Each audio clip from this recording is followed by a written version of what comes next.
Well, welcome everyone, and thank you for joining us today as we celebrate the International Year of the Women Farmer.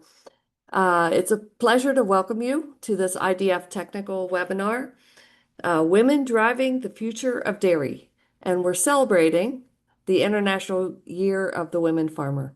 Today's webinar is held in recognition of the International Women's Day and the UN Declaration of the International Year of the Women Farmer. It is a global initiative that highlights the essential role that women play in agriculture and the food systems worldwide.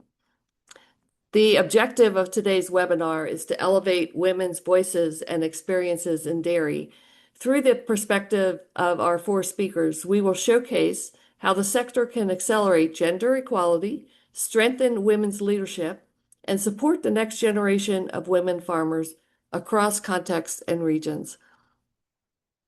And we're very excited for this day. I'd like to introduce myself. I'm Marilyn Hershey. I'm the chair of Dairy Management Incorporated and an IDF board member. I'm also a dairy farmer from the East Coast of the United States. That's probably first and foremost, right? So before going into the webinar, I would like to mention some of our housekeeping aspects. This webinar is being recorded, and the recording will be available after the webinar. I ask the attendees to please mute your microphone and turn off your camera so that we can have the strongest bandwidth. You can type your questions in the chat box, and we will have a Q&A session after the talks. Lastly, for those of you who would like to have a better understanding, you can use the option transcript to read the subtitles, which is provided by the application. So just briefly, as part of the IDF task force on women in dairy, IDF has published several reports that focus on women in the dairy sector. In particular, the Women in Dairy report highlights case studies and research from across the dairy value chain, demonstrating the sector's commitment to advancing gender equality and fostering sustainable development worldwide. To date, 3 editions have been of the report have been released, and we're planning to launch a 4th edition later this year, which will be a special edition dedicated to the International Year of the Women Farmer. And there's links to the publications that are available in the chat.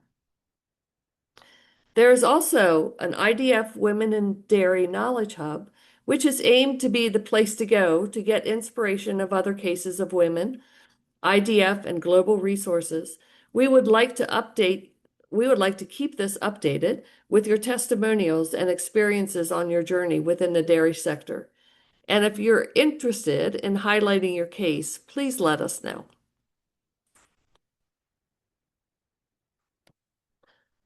And in addition, IDF is also using storytelling and recognition as powerful tools to highlight women's contributions across the dairy sector. IDF has launched the IDF podcast, which features discussions on topics of interest to the international dairy community, including farming, nutrition, animal health, and welfare. Updating podcast episodes will specifically focus on women farmers, giving them the space to share their experiences, challenges, and perspectives in their own voice.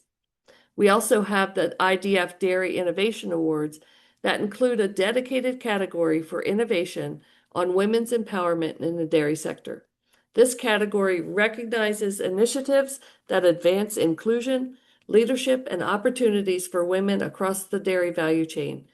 And we have a call for submissions that is open now. And now let's get to today's speakers. So first of all, we have Mariola Acosta from the FAO, and she will be starting with her presentation. Each speaker will have time to share their thoughts and their comments, and then we will have time for questions at the end. So please, again, put your questions in the chat. Mariola?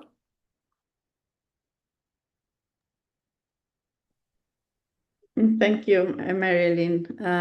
It's a great honor to be here today with you. My name is Mariola Acosta. I'm part of the Rural Transformation and Gender Equality Division at FAO, and I'm coordinating the International Year of the Woman Farmer. I thought I would start this presentation just to give a little bit of a background of why is it that we need an International Year for women farmers.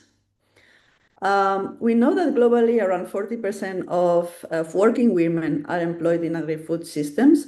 And actually, in many low and middle income countries, agri-food systems are a greater source of livelihoods for women than for men. For example, we see that in sub-Saharan Africa and Southern Asia, 70% of working women are employed in agri-food systems. And consequently, women farmers are fundamental to the functioning and to the sustainability of agri-food systems. And they do perform many different roles. So they cultivate the land, they care for the livestock, they harvest and manage aquatic resources, they process and preserve food, they bring their products to markets. And they engage in many different ways. So many of these women farmers are family farmers, small scale producers, others are farm managers. Some others are also seasonal workers, food processors, traders, and rural entrepreneurs. And importantly, they are also leaders. So women farmers are leaders in cooperatives, in producers associations. They do participate actively in different rural institutions and contribute to local governance, advocating for more sustainable and more fair and inclusive agri-food systems. However, women contributions are often unrecognized and they continue to face many persistent inequalities with regards to access to key resources such as land, to services, to credit, to access decent job opportunities. And many of these gender inequalities that we see in agri-food systems are really stemming from discriminatory social norms, which are also affecting the decision-making power of women within households, but also within their communities, their organizations, also affecting the self-confidence of women and the capabilities. Just to put some of these gaps in a more quantifiable way, for example, we see that women farmers typically work on plots of land that are smaller than those of men. And even when they do work on similar plots, the gender gap in land productivity is 24%. We also see that women that are engaged in wage employment in agri-food systems, they only earn 78 cents for every dollar that men earn in these works. And finally, we also see women farmers being disproportionately affected by climate change. For example, we see an estimate that each day of extreme high temperatures reduces the total value of crops that are being produced by women by 3% relative to men. Women are also very much involved in the dairy sector. We estimate that about 80 million women are engaged in the sector, and about 1 out of 4 cattle keeping households have women either directly owning or managing dairy cows. However, globally, we see also that women continue to be poorly represented in dairy cooperatives and in some cases also underrepresented in decision-making positions. This, of course, changes a lot by region. A recent study by FAO in East Africa shows that in this region, women are traditionally more involved in production, especially in milking and feeding, and to a lesser extent in the collection, processing, and marketing of dairy products. Women farmers in East Africa continue to be overwhelmingly representative in the informal sector and in the low-skill, low-paid nodes of the dairy value chain. And there are many constraints that are really affecting women's ability to profit from the sector.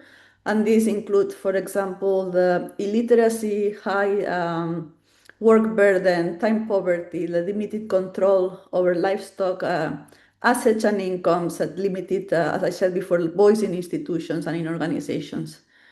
And many of these, again, are stemming from social norms in this region.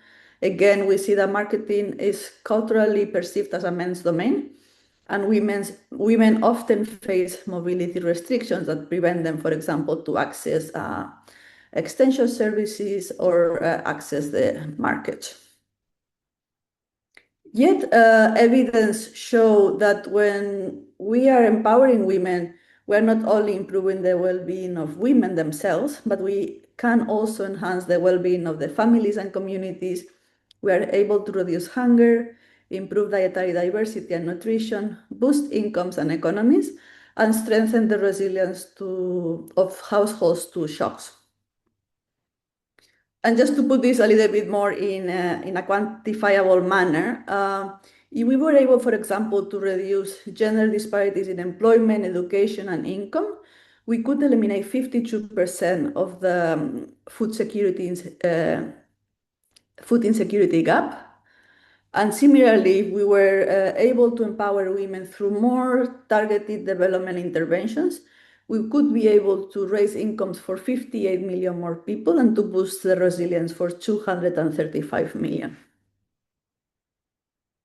And within this context, the International Year of the Woman Farmer really presents before us a big opportunity to raise awareness of the different roles that women farmers are playing in different sectors and also in different segments of the value chain across agri-food systems. But also presents a unique opportunity to really take stock and highlight the programs or policies that have worked best so far in closing gender gaps and empowering women. For example, what kind of interventions are more promising to improve women's access and control over land, access to credit, access to markets, etc. And finally, and most importantly, this year also presents an opportunity to try and guide and channel policy-making, programming, and increased investments to advance gender equality and women's empowerment in agri-food systems. The year has two main overall objectives. One is to increase awareness and address challenges that relate specifically to women's roles in agri-food systems, to land tenure issues, to the financial needs and constraints that women farmers face, for example, access to credit, and also challenges that relate to the technical needs and education, for example, accessing quality extension services. The other main overall objective is to support the development and long-term investment. And here it includes the development, the formulation and implementation of more gender-responsive policies that are also guided towards an increased investments towards women's empowerment.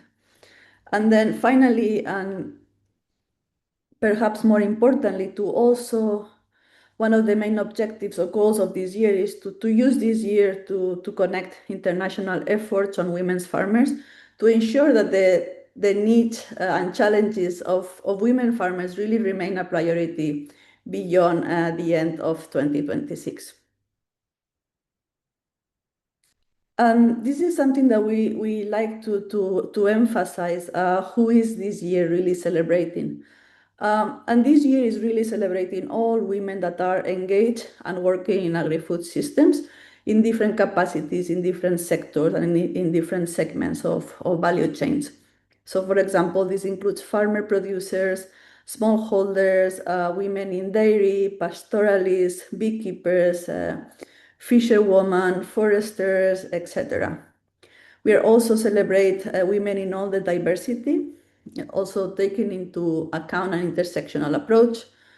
And also finally, both recognizing both the formal and informal work of women in these systems, including the important care and domestic work that these women often have and that are crucial to sustaining these systems. And the vision that is driving our engagements through the year is a world where women farmers in all the diversity are fully recognized, supported and empowered with equal rights, resources, and decision-making power to drive food security, nutrition, poverty reduction, and resilient, sustainable agri-food systems. And we work towards this vision through 5 main lines of action.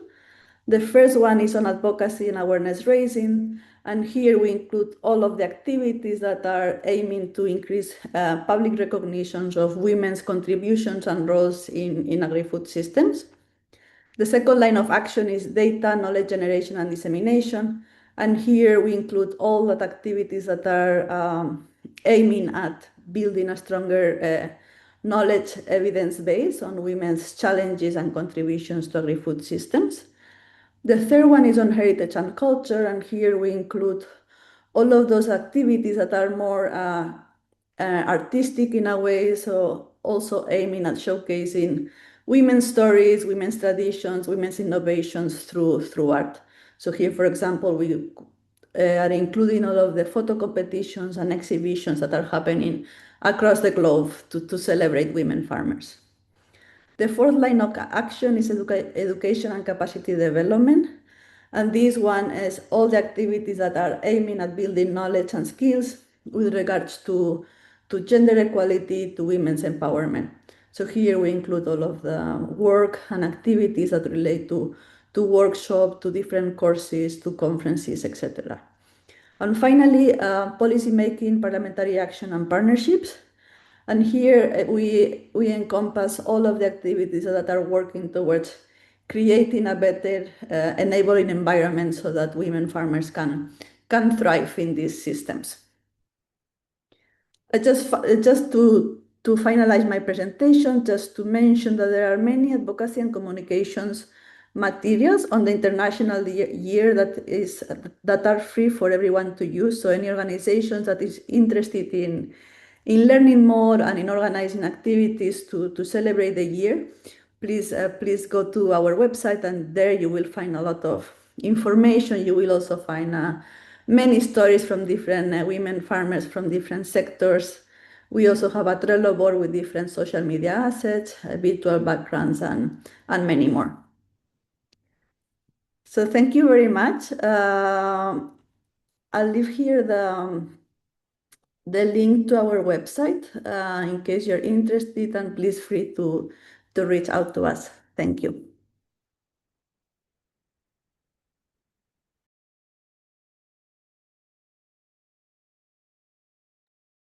Thank you, Mariola. How nice to have the support of the FAO and just hear the wonderful work that's going on. So next we're able to hear from Vanessa O'Connor, and she is a full-time dairy farmer from West Cork, Ireland. She's the vice chair of the Irish Creamery Milk Suppliers Association.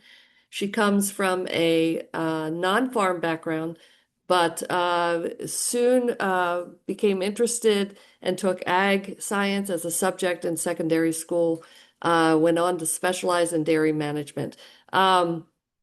I look forward to hearing from you, Vanessa. Hello and welcome to West Cork, briefly, and thank you very much for your warm welcome. And on behalf of the Women in Agriculture Stakeholder Group, we'd like to thank you for your invitation to speak as we all celebrate women's contributions and leadership and development in the dairy sector and in agriculture.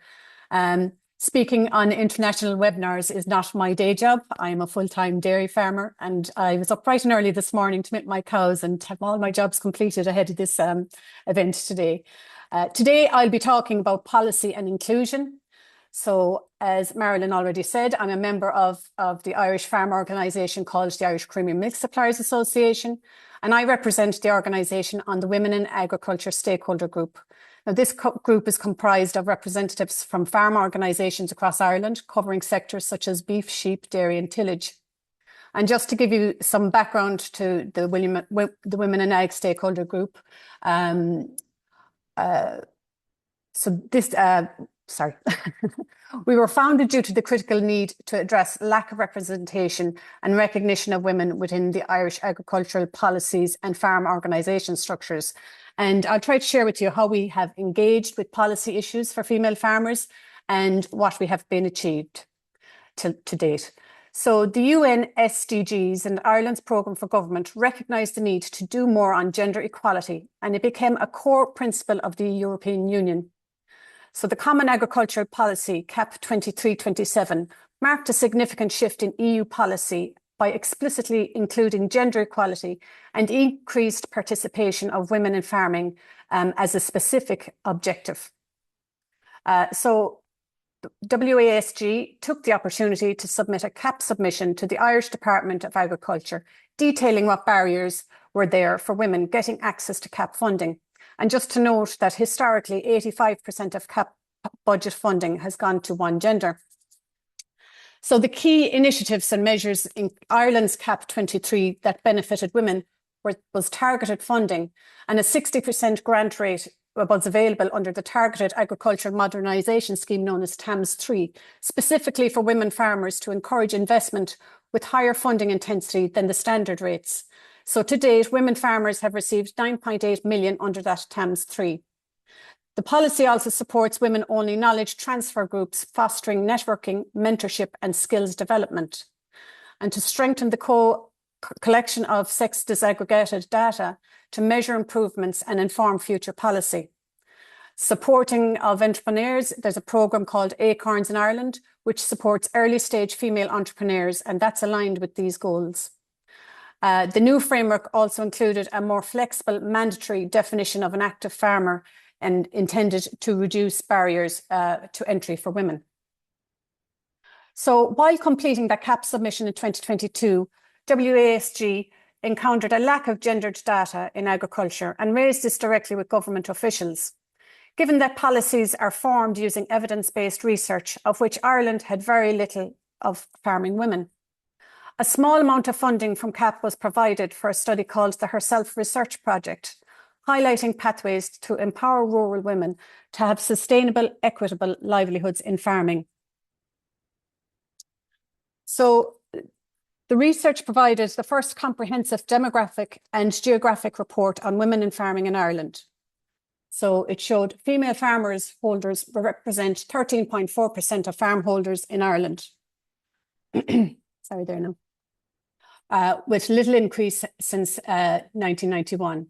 Female farm ownership is the highest in areas where farm sizes are smaller and land values are lower. Farm incomes for female farmers are consistently lower than those of male farmers, and they receive lower direct payments. Over half of Irish farmers do not have an identified successor. And if they do, their identified successor they choose 80% are for male.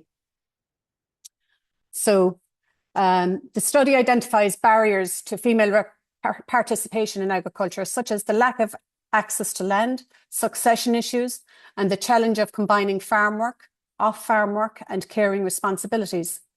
The spouse of the farm holder, who is often a woman, faces additional barriers produced through the intersections of tax, social welfare, and agricultural policies. But more generally, there is a lack of visibility, representation, and inclusion of women in farming. The report makes several recommendations to make farming more equitable, and it calls for a full equality impact assessment of the intersections of agricultural policy with tax rules and social welfare entitlement criteria, dialogue and awareness raising around the challenges facing the sector, such as advancing gender equality, generational renewal, and improved work-life balance. Gender equality in agricultural education, including reviewing and revising educational courses. Mentoring programs for rural women in entrepreneurs, and better data collection, including a gendered analysis of existing data, as well as the compilation of female-focused data. WASG have consistently raised the issues, barriers facing women in ag, but policymakers only ever work with evidence-based research. So when the findings of this report were launched, it vindicated the points we had voiced previously. So under the government's own Food Vision 2030 plan, A national dialogue for women in agriculture needed to take place so that women working on family farms could have an opportunity to share their lived experiences, challenges, and opinions on how to address gender imbalance in agriculture. The results of that dialogue formed a National Women in Agriculture 12-point action plan. The action plan, to which the Department of Agriculture now lead, with WASG being a member of the working group that supports that plan. Events and promotion, hosting demand-driven webinars and local events to encourage leadership and participation, because women find it easier to watch online than attend in person. In education and awareness, increasing promotion of agriculture as a career for women and girls in schools. Implementing more inclusive language and imagery in media and materials focused on farming. So you can see on the right-hand side, there was a recent photo competition run by the Department of Agriculture to build up a database of actual images of Irish female farmers so that the media could have access to them and use them. So the action plan reflected what WASG had already submitted, and the plan draws on the recommendations from the Herself project. Now, action plans are great, but only great if they translate to women on the ground benefiting from them. So this is a live plan, and we are keeping an eye that this is being followed through. So now onto my favourite, the dairy sector in Ireland. With Irish national policy on gender equality and EU sustainability reporting directives requiring businesses to address gender imbalance has been embedded in all state departments here in Ireland and agencies under the programme for government, with mandatory advancement to have a minimum of 40% of females on state boards. Government policy now requires any ministerial nominations from farm organisations onto state boards must have a male and a female name submitted with accompanying CV.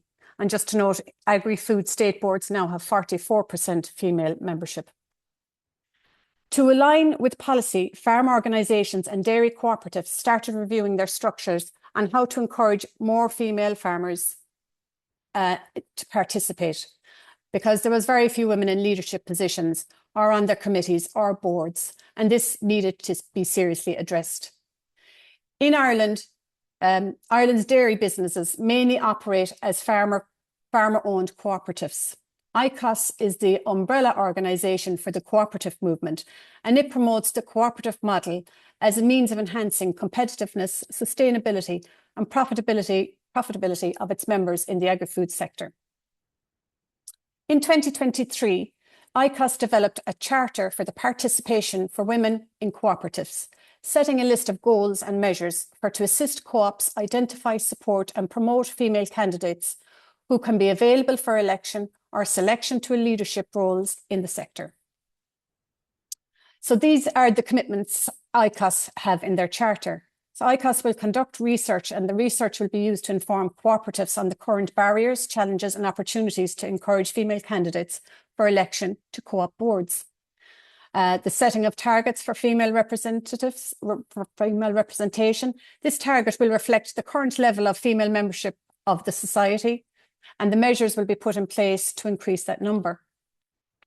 Cooperatives will actively encourage male shareholders to add the names of their partners where appropriate as joint shareholders onto the cooperative share register.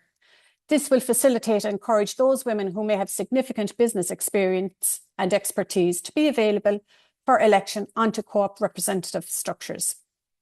ICOS support member cooperatives to amend their rules and policies, and this may involve the creation of additional female-only positions on regional committees, as well as ensuring that meeting times and schedules are more family-friendly. There's a commitment to having the item of female board representation and methods to increase female representation on the agenda of co-ops for discussion at their next AGM. ICOS also commits to developing and enforcing an equal opportunities policy for male and female participation on co-op boards, which will include investment and training in inclusivity, gender equality and diversity awareness, and promotion as part of cooperatives' corporate governance policies. So ICOS and the cooperatives always try to promote the use of gender neutral and inclusive language in rule books internal and external communication documents, advertising and slogans. And I'm very proud to say that my own co-op, Bandon Co-op in West Cork, we were the first co-op to change our rule book to a gender neutral rule book. And it was nice to see the chairman being changed to chairperson. So that was a real buzz for me. So each year since the beginning of the Chartered Initiative has seen an increase in female directors on co-op boards, and not all co-op boards have achieved this, but are actively encouraging female shareholders to put their name forward. Some co-ops have female shareholders progressing through outer boards who will hopefully in time be candidates for election to main boards. ICOS themselves, through their co-op members, have now a panel of female shareholders who can be selected to be nominated to represent ICOS and their own co-ops on various committees and state boards, of which I am one of those females who now sits on 2 dairy boards and 1 state board representing ICOS. ICOS is a member of our Women in Ag stakeholder group, and we're delighted to see the progress being made. The charter is up for review in mid-26, and we look forward to engaging with them on behalf of Irish women in dairy. Also, most co-ops have pledged funding to a female group of dairy farmers called Dairy Women Ireland, who are trying to build regional networks for dairy women to meet for farm walks. They host an annual Dairy Women Conference and information webinars for members throughout the year. Some co-ops also host their own events for their own shareholder female farmers. I'm happy that the dairy industry here in Ireland is taking great steps to address diversity and inclusion. So to conclude, with 2026, the UN International Year of the Woman Farmer, WASG have a busy year of planning events, both online and in person, that support female farmers in their careers, businesses, and assist them in building networks with their own communities, as well as continued engagement on issues that affect female farmers and work on schemes with developments. And I'm delighted to share with you that the Department of Agriculture has now included WASG as a stakeholder in its CAP post-2027 consultancy committees. So now that women in agriculture have a voice at the policy-making table, we intend to be heard. So thank you.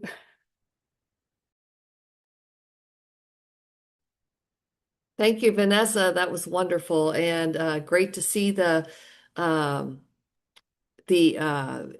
the contributions you've made to women in agriculture in Ireland. So it's wonderful. Next, we have Paida Patience Chidoka, and she is from Zimbabwe, and she has been a sector development practitioner, agro-scientist, and business leader for over 14 years of experience in Zimbabwe's dairy industry. Paida is the Chief Executive Officer of the Zimbabwe Association of Dairy Farmers, with more than 7 years of proven leadership and growth across dairy business of all scales in a very challenging economic environment. And we look forward to hearing from Patience, or from Paida. I'm so sorry. I know who you are. Thank you so much, Marilyn, for that opportunity, and also celebrating Vanessa with that good update on the Irish progress in terms of women in dairy there. So I am also grateful for the IDF opportunity for us to share a case study for Zimbabwe. Definitely, we are celebrating the theme of women driving the future of dairy, celebrating the international year of the woman farmer. And so for us, we've said the woman dairy farmer.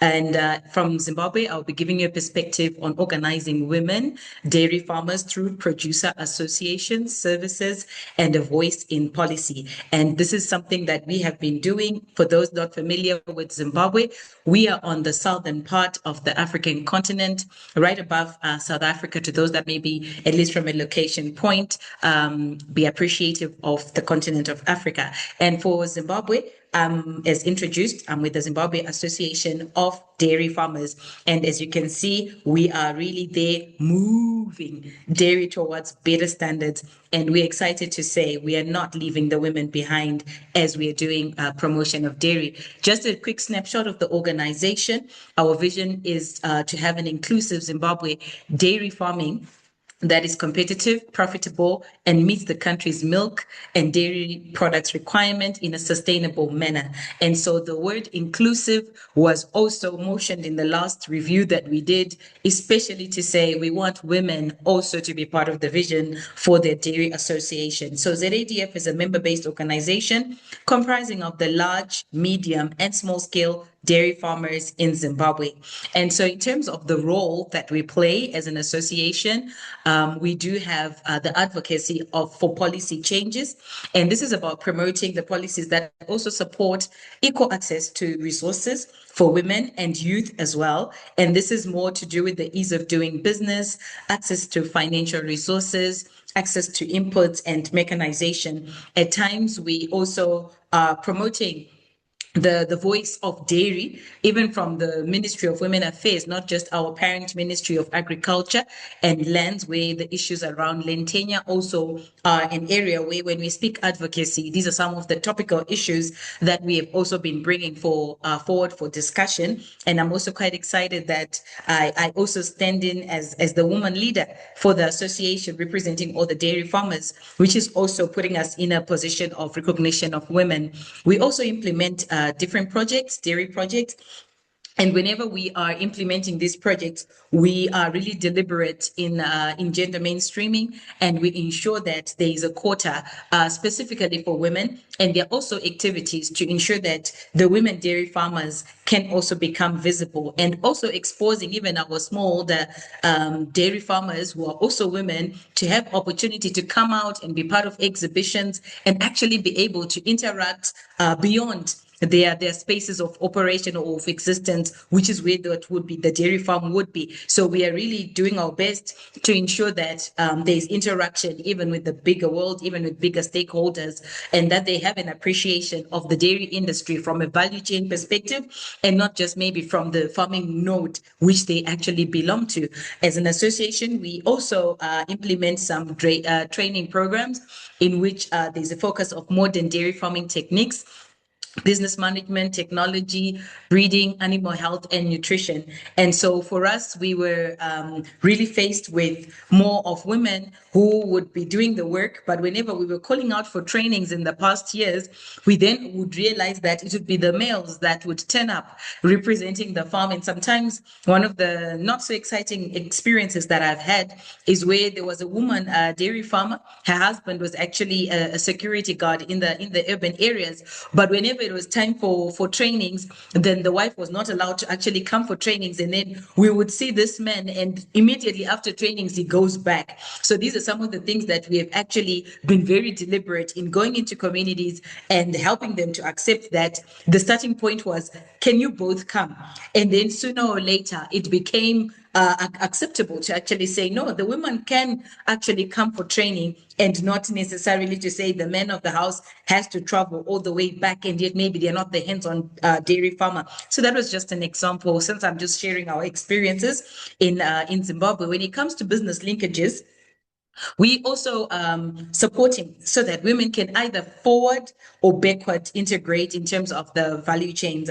So what we also see is that dairy is a very high cost investment level. And so sometimes we have women coming into the sector with one or two animals. And so when they come together, they're able to aggregate their volumes, and they're actually able to sell this particular product into the area, into their communities, and in a more organized manner. And so they've been quite a lot of business linkages after we have brought the numbers together for different women groups.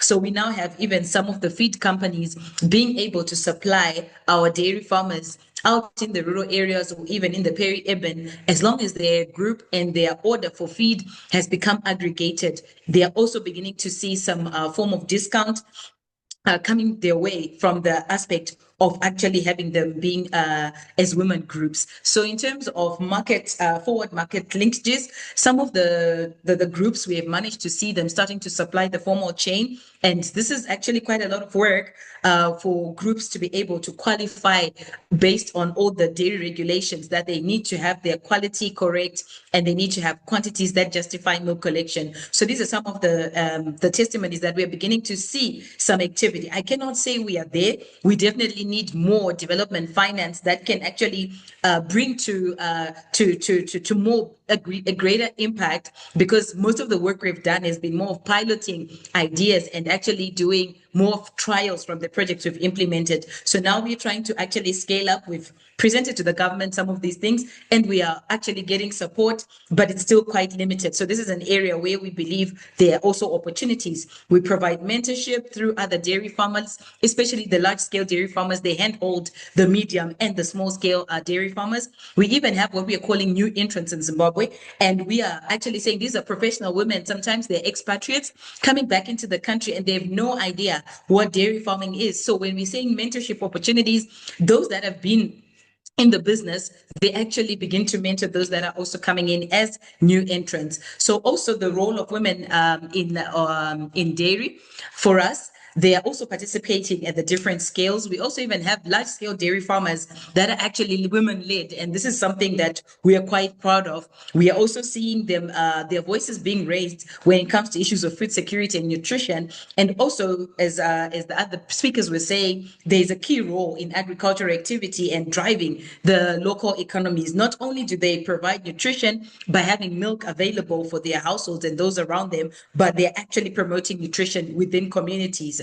And so we also have women bringing up innovative practices that are also contributing to sustainability in dairy farming, where we are also seeing the use of biogas being introduced for cooking, relieving some of the difficult tasks of ensuring that you have to get firewood to be able to make meals. That's more at our grassroots level work. But we also have the leadership, which is also beginning to be to raise their voice. Previously, we were having a major challenge whenever we have farmer groups that are maybe not women based. For us to have the women speaking up, it was actually quite a challenge. We would even know that the woman farmer is the one that's running the dairy. But if you get to the farm, you then see that the man would be presenting or actually speaking about the dairy. But we're beginning to see quite a shift in these areas. One of the areas as well that we've seen a shift in Zimbabwe is women in the dairy parlor. As you can see in the first picture right at the top, there is one parlor that's actually in the middle of our country, in the Midlands region, and we now have just women working in the parlor using the mechanization that has actually been also growing in Zimbabwe, and so they're able to operate the high-tech ends of milking machines. So these are some of the dynamic aspects that we are also seeing. And also we are seeing that definitely women face systematic barriers that limit their contributions. But as an association, we try to also bring the ability for those voices to be heard, and some of the issues that surround the women to also be addressed. We are working ourselves. We might not be the strongest as an association since we are dairy focused, but we have now partnered women organizations. And these are the ones that are bringing in the conversation around gender disparity, and even bringing in the gender teachings, the gender trainings to the women in dairy, which has been quite an interesting angle of our work. And so as much as we have usually had women doing the lower part of the value chain, which is more for our feeding, our milking, and general dairy, we have now seen women in dairy also going into value addition, which is quite exciting for us. So we are also seeing that women in dairy in the value chain average is about 36%, and only 23% of the registered farmers in our country are actually women.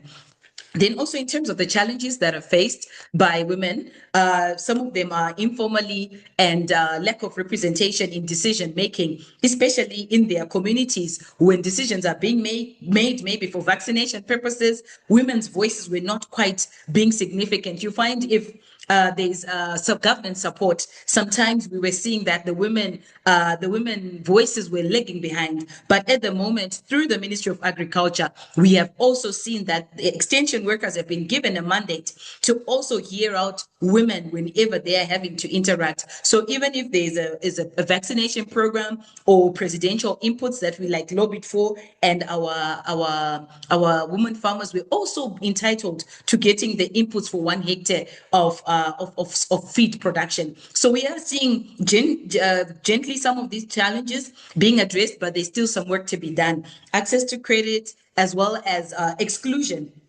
from policy discussions. Now we are seeing that from the Ministry of Women Affairs, we are also seeing it really dovetailing into the agricultural issues, where at least we are beginning to see that whenever there are conversations on agriculture, the woman in dairy must also be there. So we're also seeing that insufficient educational opportunities are still there, because the women still need to be well trained and to gain the skills at a high level. Then also the issue of land user rights and ownership of dairy animals. These are really still quite topical in some of our areas, as productive resources are mainly registered as male with the male's spouse case. In the case where it's a single woman, then it's easy for the registration to be under a woman. But when someone is in marriage, we are really seeing that it's quite difficult for those kind of aspects to be considered. Then in terms of the importance of organizing and representing women farmers, this is quite an area that we have been deliberate,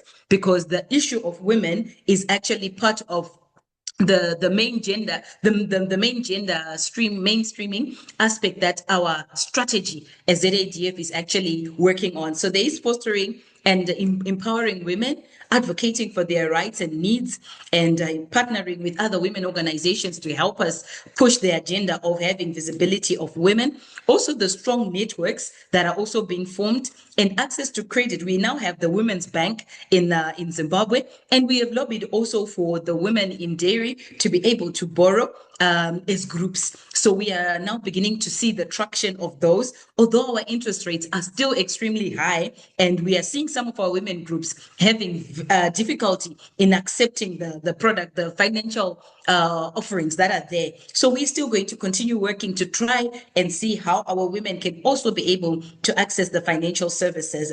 And also in terms of promoting the women's confidence and participation in governance and decision making. As the bottom picture is now showing, this was more of the workshops that are being done. We ensure that wherever there's an area represented, we also want a woman representative to be part of any of the conversations, be it workshops, be it review meetings, what's going on in dairy. So we are really excited as we are seeing this participation become a reality.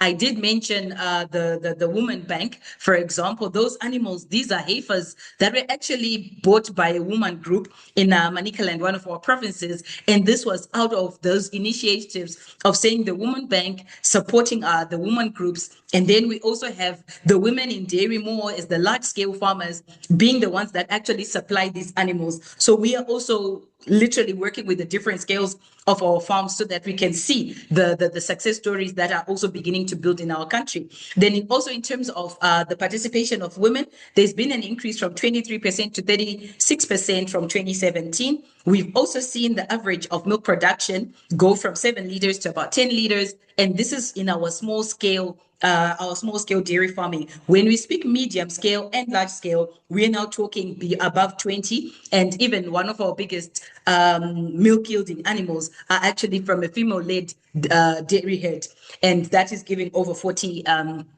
liters per day. So these are more statistics that we were really targeting on smallholder participation of women in dairy. And then we also implemented some projects, some that were EU funded, some that were Swedish funded, and we are beginning to see that even whenever there were grants, we had a quota, we actually had an allocation to say you have to ensure that 40% of these resources are targeted at the woman farmer. And also even in MOUs, we are seeing traction in having women's names being recognized, even in terms of leadership positions. As a board, for the main board, which is the farmer organization for dairy farmers in Zimbabwe, we actually have the national member position representing large-scale dairy farmers being occupied by a woman farmer. Then we have 2 out of our 6 regions that are now actually being led by women. And for us, yes, we have not reached the 50%, but we are coming from a position where it was a male-dominated existing board. So we are seeing traction. It is steps, and I believe this is actually quite some success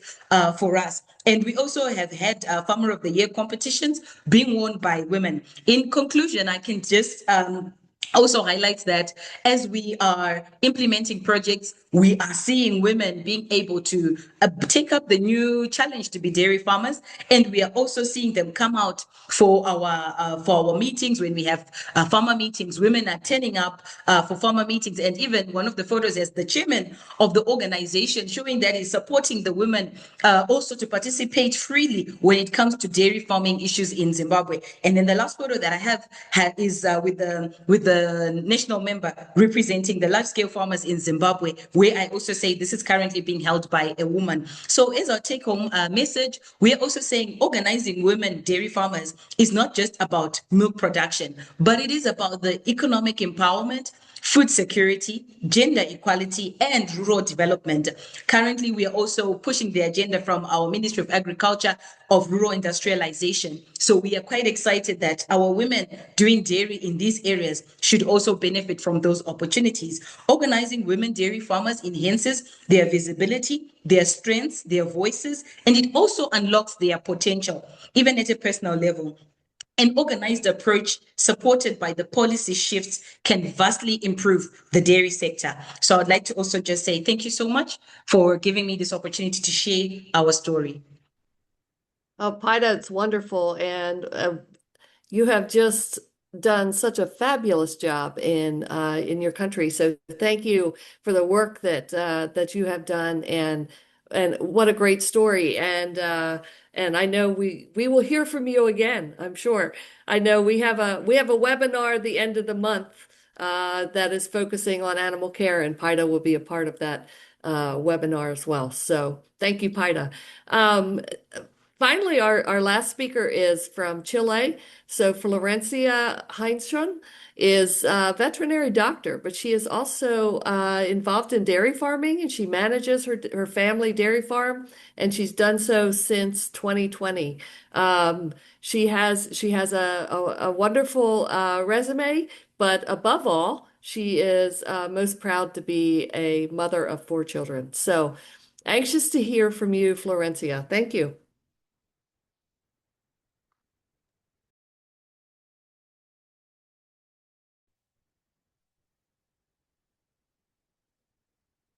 Thank you, Marilyn.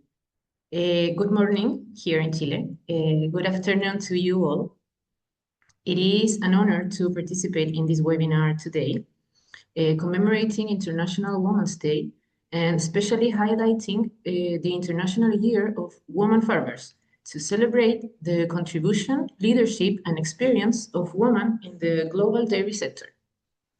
My name is Florencia Heinzson. I'm a veterinarian and currently manage my family's dairy farm in Rio Bueno, in Los Rios region in southern Chile. And I named my presentation Empowering the Next Generation in Dairy, Youth and Female Leadership in Chile. Agriculture has always been a story of generations, a story of fields, animals, families, and knowledge passed down from parents to children and from grandparents to grandchildren. For decades, women's work in agriculture was often invisible. They were always there, milking cows, raising calves, managing the farm, organizing the family, and sustaining rural communities. But today, that story is changing. Women are assuming an increasingly visible role as leaders, innovators, and decision makers in agriculture. We proudly see many women consolidating agricultural projects. In this context, there is something that has been true for generations. Women have always been fundamental to food production. Globally, women represent approximately 43% of the agricultural workforce in developing countries. And in Chile, women's participation in agriculture has grown, but it still faces challenges. According to data from the National Institute of Statistics and the Office of Agricultural Studies and Policies, agriculture represents about 8% of national employment, and around 20 to 24% of those working in the agricultural sector are women. And in Chile, 1 out of 5 dairy farms is led by a woman, according to an IDF report. These numbers show us two important things. First, that we are a fundamental part of the Chilean agricultural sector. But second, that there is still enormous potential to increase our participation, and this is where the key role of youth comes in. Dairy farming is one of the pillars of agriculture in southern Chile. Over 70% of the national milk production is concentrated in the Los Lagos and Los Rios regions. The sector is largely comprised of family farms. And Chile, like many agricultural countries, faces a significant generational challenge. Many farmers are reaching retirement age, and the future of the sector depends on the new generations deciding to stay in the countryside. But this challenge is also a great opportunity because the new generation brings with it something very valuable, new ideas, new tools, and a new way of understanding agriculture. Today's young farmers grew up in a digital world, and most importantly, they have a much more integrated vision of issues as sustainability, animal welfare, and food security. In this context, young women are emerging as protagonists of change. We are seeing more and more daughters returning to family farms. A key element of agricultural development in Chile has been a collaborative work among producers. One example is the technology transfer groups, where farmers share experiences, knowledge, production results, practical solutions, and generate support networks. Within this model in southern Chile, there are initiatives like Renovales, a group I currently lead, and where we focus our work on encouraging young people to stay in rural areas and rediscover their passion for agriculture. Throughout the year, we carry out activities with students from technical high school specializing in agriculture and rural schools to motivate them and show them how things are done in the countryside today, and how agriculture is experienced and how they need to be a part of it. We have concluded that one of the solutions to stop the migration of young people to the city is to operate with an open door policy of our farms. There are other working groups, such as Women in Action or Mujeres en Acción in Spanish. This is the first technology transfer group made up entirely of women, all dairy farmers, businesswomen with families and a heavy workload, but above all, eager to learn and improve. I am a part of this group too, and proudly I participated with my mother. For me, this is a group of very powerful women, powerful in knowledge, but above all, powerful in courage, since they have all been pioneers in leading their farms and carving out a space for themselves in this sector, which for decades had been associated only with men. We are women of different ages, which makes the exchange of experiences very engaging, as we learn how each of us has experienced agriculture and family life. Therefore, we must not only recognize the work of the women who have built the agricultural sector to this day, we must also commit to actively supporting the next generation. We must create spaces where young women farmers can learn, innovate, and lead. We must show girls growing up in rural areas that their place in agriculture is limitless, that they can be farmers, veterinarians, researchers, and leaders in the dairy sector. Today, we are witnessing the emergence of a new generation where youth, knowledge, and female leadership combine to transform agriculture. Supporting them is not just recognizing their contribution, it is ensuring the future of the dairy sector. because the future of their sector depends on those who are starting out today. And many of these future leaders are young women who are now working the same fields where their families have labored for generations. Our challenge is to give them the tools, the opportunities, and the confidence to continue that legacy. Thank you very much.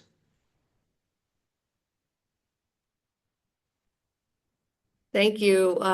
Very nice to see the women's empowerment and especially the focus on the next generation, which I think, when I talk to people, it doesn't matter what country we're from. It doesn't matter how many cows we're milking. It's empowering that next generation is really something that we're all struggling with. So, I know we have come to time, but I did want to ask one question that I think applies to each one of you, and if each of you can just answer briefly the answer to this question. And I know if you still have a question and you put it in the chat, we will make sure that we get the answer back to you. But for all of you, from your perspective, what changes would help strengthen the role of women in the dairy sector? So what changes, we've made a lot of changes and made a lot of headway, but what changes do we still need to make in the dairy sector? I'll go first. So we need to build confidence in women so they will put themselves forward for positions. We must make sure that if they are shareholders, that they're equal, they can put themselves forward. And once they get into the room, there's no room that I've entered that has been full of men that doesn't want more women in it and, want to know how to get women in. And yes, historically, agriculture has been male dominated, but we have the technology, we have the mechanization now, and anybody can farm these days. So there's no reason, and if people don't have people to inspire them, they should inspire themselves to put themselves forward because it's worth taking the leap. Very good. Thank you. Anyone else have comments on this question? I absolutely agree with Vanessa. I think working towards giving women farmers the voice and the decision-making power, bringing them to the decision-making spaces where decisions are being made, making sure that they are part of the processes of formulating policies to make sure that their needs and priorities are really reflected in this policy, but also to allocate budgets, so that these activities are actually able to be implemented. Very good point. Very good. I know as women, we talk ourselves out of things many times, but we do need the voice and the confidence. So Paida, do you have anything to add to this? I think I agree with the last two speakers, just to actually say we need to invest in training the women. It's one thing to give them an opportunity to speak, but it's another thing for them to know what to speak about. So I think even as programming is made, promotion is made, the women must be trained so that they can be ready to make the difference in the conversations, especially if it's about policy. It's not just about having a woman, but to have women being able to really express themselves. Some are good at knowing and understanding the dynamics, but when it comes to expression, maybe it's an area I have struggled with some of my women farmers. When we're on our own, oh, perfect. You put her before a stage, she won't be able to express herself anymore. Thank you. So true. So true. Florencia. Yes, I think the same as you do. And I think it's essential to promote a greater access to technical training, leadership development, and support networks for women in the sector. And I think these kind of groups play a key role in this because they're a space to learn, to collaborate, and to share experiences. I think to have the opportunity to share our experiences will make us to have a bigger voice, maybe like as like Vanessa says, we need to have more spaces to talk, and if we share experiences, it would be bigger. It will. It will for sure. I think we could continue this conversation for many hours, but I know, we committed to an hour to this webinar, so we did go a little bit over, but I appreciate everybody's time today. And just a reminder, this webinar is recorded, so we can share this out. We can go back and look at it again if we want to get more details. But again, this was good. March, third month into the International Year of the Woman Farmer, and I think this was a really good webinar to kick off. And just a reminder, we have a webinar coming up the end of the month. That information will be coming out shortly. So thank you to each one of the speakers. It was very nice to meet you and hear your stories. And especially thank you for the contributions that you give back to the industry and to women in agriculture. So thank you. Have a good day.